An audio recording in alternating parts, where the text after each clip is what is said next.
ജിൻഡോയും ജാസ്മിനും ഇവർ രണ്ടുപേരും എന്തെങ്കിലുമൊക്കെ പറഞ്ഞാലേ ഉള്ളൂ കണ്ടന്റ് കേട്ടോ, അല്ലെങ്കിൽ ഭയങ്കര ശോകമാണ്.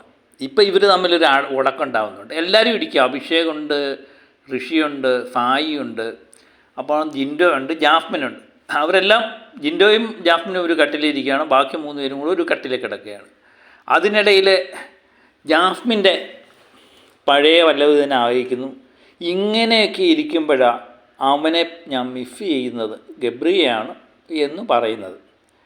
അപ്പം ഉടൻ തന്നെ ജിൻഡോ കൂടുതൽ മിസ് ചെയ്യണ്ട എന്ന് ജിൻഡോ പറയുന്നുണ്ട്.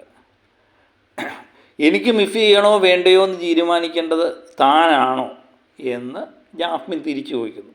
അപ്പം ജിൻഡോ തിരിച്ച് ഇപ്പം മര്യാദയ്ക്ക് പോകുന്നുണ്ട്, മോൾ വളച്ചൊടിച്ച് വേറെ സ്വപ്നങ്ങളൊന്നും വെക്കേണ്ട എന്ന് ചിരിച്ചുകൊണ്ട് പറയുന്നുണ്ട്.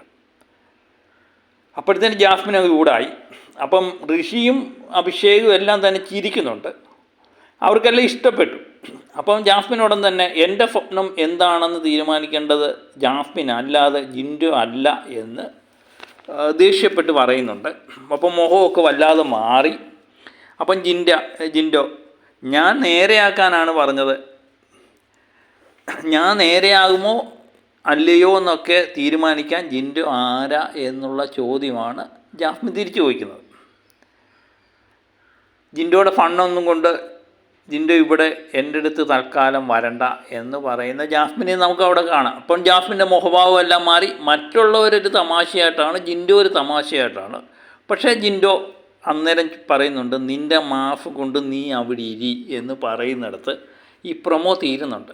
സത്യം പറഞ്ഞാൽ ജാസ്മിൻ ഇപ്പം കണ്ടൻ്റൊന്നുമില്ല. അപ്പം ഗബ്രിയെ പിടിച്ചൊരു കണ്ടൻറ് ഉണ്ടാക്കാം എന്ന് വിചാരിച്ചതാണ് തുടങ്ങിയത്. സത്യം പറഞ്ഞാൽ അത് ജിൻഡോ അങ്ങ് അടിച്ചിരുത്തി എന്നുള്ളതാണ്.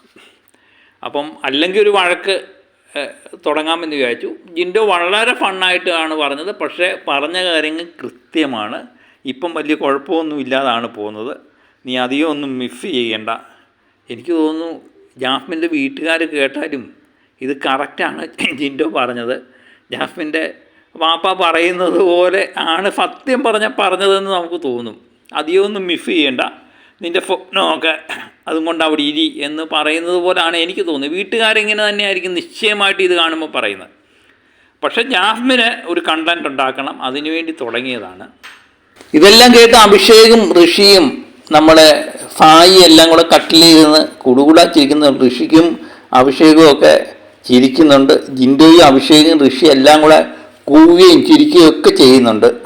അപ്പം ജിൻഡോയുടെ പ്രത്യേക ഒരു കൂവലുണ്ടല്ലോ, നമ്മൾ നേരത്തെ മൈക്ക് കഴിക്കും ബിഗ് ബോസ് പറഞ്ഞപ്പം ജാസ്മിൻ്റെ അടുത്ത് പറഞ്ഞപ്പം ജിൻഡോയുടെ ഒരു കൂവലുണ്ടായിരുന്നു. അത് നമ്മൾ വളരെ ചിരിച്ചതാണ്. ആ കൂവൽ ഇടയ്ക്കിടയ്ക്ക് കേൾക്കാം ജിൻഡോയുടെ നിന്ന്. അപ്പം ഏതായാലും ഒരു തമാശ രീതിയിൽ തുടങ്ങിയ ടോക്കാണ്, അതൊരു വഴക്കിലേക്ക് കലാശിച്ചു എന്ന് പറയും. പക്ഷേ പഴയ വഴക്കമൊക്കെ നോക്കുമ്പോഴത്തേന് ഇതൊന്നും നിസ്സാരമാണ്. പിന്നെ ജാസ്മിനും ജിൻഡോയും എന്ന് പറയുമ്പോഴത്തേനും ഒരു ടോം ആൻഡ് ജെറി. ഇപ്പം അവർ വഴക്കിട്ടാലും അല്പനേരം കഴിഞ്ഞ് അവർ സ്നേഹത്തിലും ഒക്കെ സംസാരിക്കുന്നത് കാണാം. പക്ഷേ കൊണ്ടും കൊടുത്തുമാണ് അവർ അങ്ങോട്ടും ഇങ്ങോട്ടും നീങ്ങുന്നത് കേട്ടോ. അത് തന്നെ ഒരു രസമാണ് കാണാൻ.